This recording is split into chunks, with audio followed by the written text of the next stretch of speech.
Hi viewers, అందరికీ నమస్కారం. Welcome to Sravya's recipes. Hi అండి. ఇవాళ మన రెసిపీ పచ్చిపప్పు కొబ్బరి కూర. అయితే ఈ రెసిపీ ఎలా చేయాలనేది చూద్దాం. మరి ఇక ప్రాసెస్ స్టార్ట్ చేద్దామండి. బాండి పెట్టుకొని ఆయిల్ పోసుకోండి. ఆయిల్ వేడి కింద తాలింపు గింజలు వేసుకుందామండి. ఒక స్పూన్ తాలింపు గింజలు, ఒక ఎండుమిరపకాయ చేసుకోండి.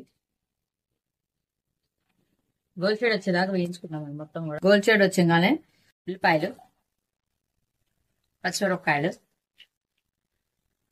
కొంచెం ఆ పచ్చివాసన పోయేదాకా వేయించుకుందామండి మొత్తం కూడా. ఇప్పుడు కొంచెం కరివేపాకు వేసుకుందామండి. కొంచెం పసుపు వేసుకుందామండి. కొంచెం ఎక్కువ వేసుకోండి, కొబ్బరికి కూడా పట్టాలి కాబట్టి. రోజు వేసే దాని మీద కొంచెం వేసుకోండి. ఒకసారి మొత్తం కలిపుకొని కొబ్బరి వేసుకున్నామండి. ఇప్పుడు ఇలా కొబ్బరి తురుముకొని ఉంచుకోవాలండి. మీకు ఎంతైతే కావాలనుకున్నామో అంత కొబ్బరి తురుముకొని ఉంచుకోవాలి.